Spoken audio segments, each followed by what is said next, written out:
প্রিয় ফেসবুক বন্ধু, Facebook friend, unfriend, follower, নন follower এবং শুভাকাঙ্ক্ষী বিন্দু সবার প্রতি রইল আমার সালাম, আসসালামু আলাইকুম, এবং হিন্দু ভাইদের প্রতি রইল আদাব।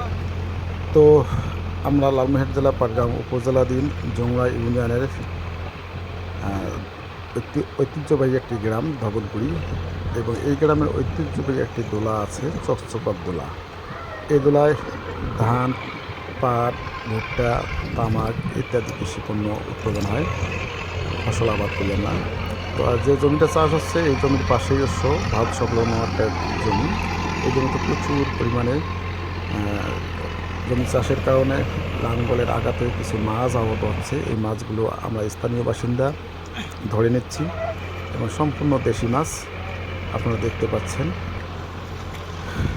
তো অনেকেই মোটামুটি ভালোই মাছ পেয়েছে, আমিও পাইছি কিছু, প্রায় কেজি খানেক বা 1 কেজি বেশি হবে এরকম।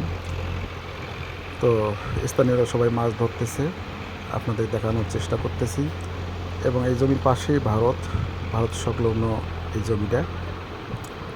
তো আপনাদের দেখাচ্ছি এই যে ভারতের একটা বিল্ডিং, এই বিল্ডিংটা হচ্ছে একটা ভারতের সীমান্তরক্ষী বাহিনী বিএসএফ ক্যাম্প। এই ক্যাম্পের পাশেই এই জমিটা। এই জমিতে প্রচুর পরিমাণে মাছ পাওয়া যাচ্ছে। তো আপনাদের দেখাচ্ছি এটা ভারত সংলগ্ন যে জমিতে চাষ হচ্ছে এই জমিতেই আমরা মাছ ধরতেছি এবং খুবই আনন্দ উল্লাস করতেছি, একে অপরকে কাদা দিয়ে সেখানে গিয়ে মজা করতেছি। তো সবাই কম বেশি মাছ ধরছে, মাছ পেয়েছি আমরা। তবে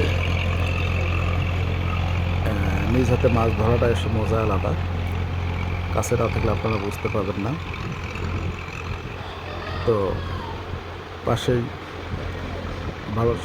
ভারতের জমিও চাষ হয়েছে এবং ওরাও কাজ করতেছে। এই যে ভারতের বাসিন্দারা আপনাদের দেখাচ্ছি, এরা রোয়া লাগাচ্ছে, ধান বুনে এখন নাস্তা খাচ্ছে। কেউ গুড় দিয়ে মুড়ি খাচ্ছে, আবার কেউ চিড়া, মুড়ি, কলা একসঙ্গে মেখে খাচ্ছে। আপনাদের দেখানোর চেষ্টা করতেছি। তবে ভিডিওটা আপনারা সবাই সম্পূর্ণ দেখুন, লাইক, কমেন্ট, শেয়ার করুন, বেশি বেশি করে শেয়ার করুন। তো এগুলো সবাই, এই 4 জন ভারতের বাসিন্দা, আমাদের প্রতিবেশী দেশ ভারতের বিএসএফ ক্যাম্প সংলগ্ন এই জমিটা। এই ক্যাম্পটার নাম হচ্ছে 12 ঘইয়া বিএসএফ ক্যাম্প।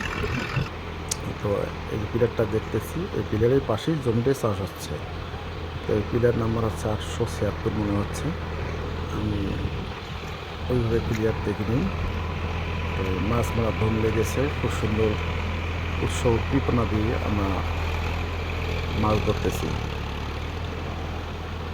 ট্র্যাক্টর দিয়ে জমি চাষ করতেছে, লাঙ্গলে আঘাতে আহত মাছগুলো আমরা ধরতেছি। সবাইকে ধন্যবাদ, ভালো থাকেন, সুস্থ থাকেন, নিরাপদে থাকেন।